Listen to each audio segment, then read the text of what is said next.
In 2008, LEGO released this rather odd-looking LEGO set.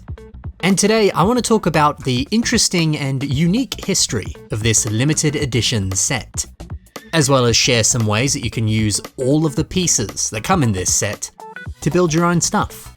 Let's check it out. Here it is. This is set number 20005, Winged Rahi. But the canon name for this character is Klakk. The only way you could obtain this set is if you were a Brickmaster subscriber. What does that mean? Well, back in the year 2004, the LEGO Group started a LEGO magazine called Brickmaster, which was like a paid subscription service where you were sent LEGO magazines to your home. It ran for many years and then was sadly discontinued in 2011. This Brickmaster magazine was, funnily enough, the exact same issue as the free LEGO Club magazine. However, the Brickmaster issue came with a few exclusive features, special articles, LEGO contests, and some exclusive comics. But in 2007, Brickmaster magazine also came with free LEGO sets. These little poly bags were awesome. You got stuff from Indiana Jones to Star Wars, and other themes as well, one of which, of course, was Bionicle. And these sets, by the way, were exclusive. You couldn't get them any other way. And Klakk was the first exclusive Bionicle set for this magazine. It appeared in the September to October issue of Brickmaster. And that was in 2008. Now, look, that's what the wiki says, and apparently, this is what that magazine looked like. I don't know why it was Clone Wars themed. I would have thought it would be Bionicle themed, which the following month's issue was. So maybe that information was wrong? I don't know. I got this in the mail, I bought this myself, but it was many years ago, I don't remember exactly. Maybe the wiki's wrong. I must say, I'm kinda shocked that the LEGO Group cancelled this subscription service. If they made an updated version of this exact thing that still included some sort of exclusive set, even if it was just a free poly bag, you know that a bunch of people would absolutely subscribe to this. I mean, as a kid when I signed up for this service, I was so freaking happy to get an exclusive Bionicle set. It felt so rare, so precious, so exotic and exclusive. It brought me a lot of joy. But as a kid, I did look at the design of the set and I thought, this doesn't look that good. The model doesn't have a mask, it just has that exposed face. It feels a little unfinished, a little thrown together. The unarmored torso has these wacky looking limbs. It's all a bit strange. There's many Bionicle sets out there that are built much better than this. That's what I felt as a kid, and well, I think I still feel that today. But looking at it with fresh eyes, there is a surprising amount of cuteness to this design. In positions like this where he's got his belly out, he looks like a cat that just wants a belly rub. Actually, the whole body shape kind of reminds me of a sugar glider. I'm not sure if the designer was actually inspired by this, but there's some elements of the body design that feel similar. I feel like you really do need to place this on some kind of stand. Otherwise, it's really hard to see it in its full glory. When it's resting on all fours like this, I don't know, it just doesn't look as cool. But pose like this with the wings and the limbs out, it takes on a very smooth, free-flowing appearance. It's got that kind of gliding and floating energy to it. It doesn't look that bad. The wing design also looks pretty sweet. It can bend and flex with a surprising amount of ease. You can put them in pretty much any position that you want. It's a simple construction, but it accomplishes a lot. So yeah, like I said, not the best Bionicle set, but I do have a new appreciation for this set all these years later. There's some cute and fun stuff going on. Now, as you probably know from other videos on this channel, there were many other promotional Bionicles that came with a comic book or a magazine. And historically, pretty much all of them have no lore and no story. They are non-canon characters. But Klakk is an exclusion to that rule. The product description for this set says the following. This dangerous winged Rahi is known for its devastating sonic attack, but it is a secret power that this creature possesses that will change the course of Bionicle history. I remember reading this as a kid and being so excited to learn about whatever that secret was. As the Bionicle story progressed, we learnt a little bit more about Klakk. Here's a brief summary. The Klakk species was created by Makuta Mutran, and Mutran created one specific Klakk that would guard his own personal equipment. I assume that's meant to be this set.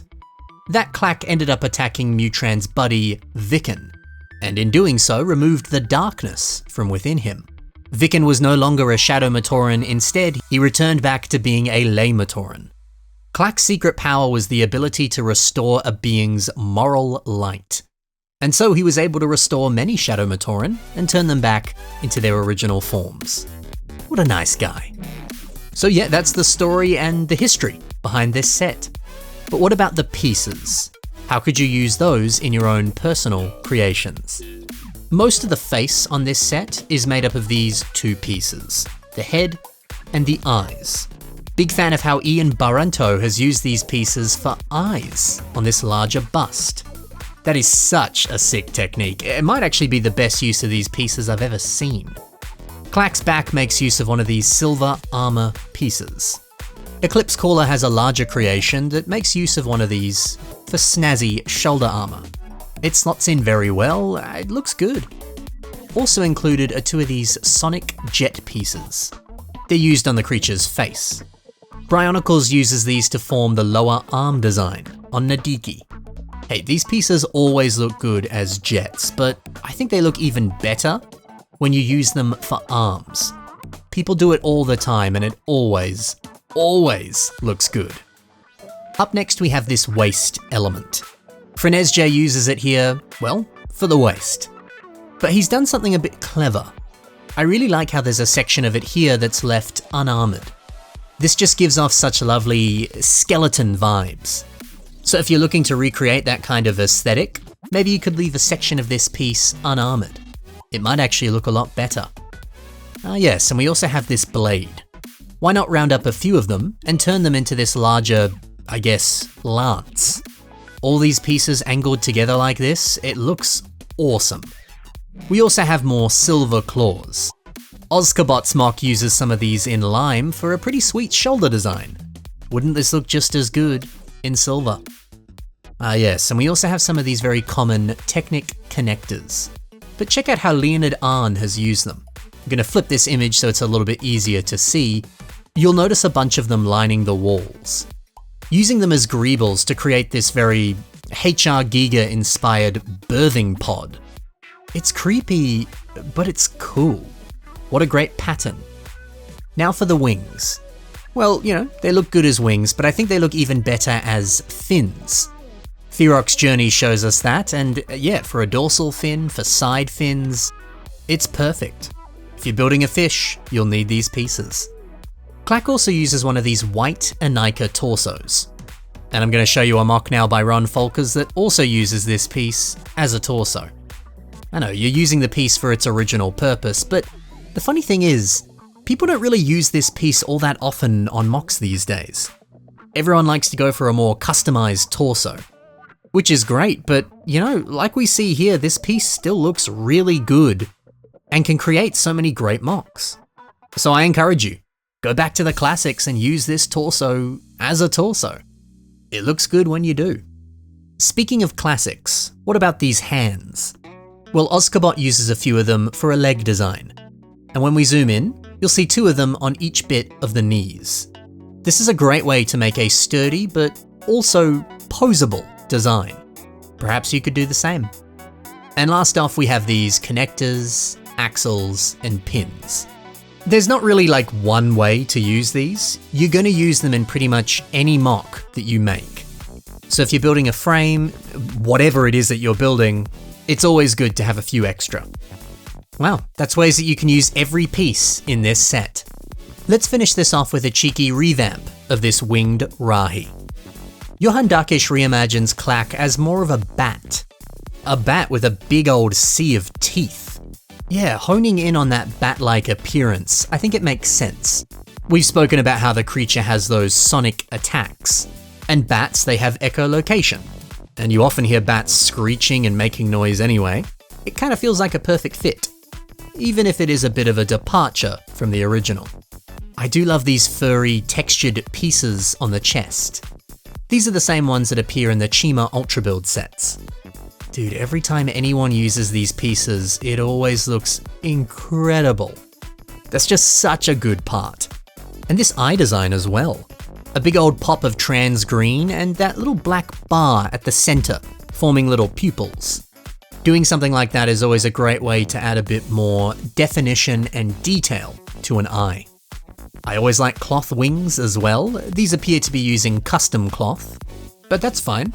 It looks good. I really like this. And that's Klakk. If you want more inspiration, be sure to take a look at the links below. You can find the social media of everyone I featured today right there. Thanks so much for watching, guys. Happy building, and bye for now.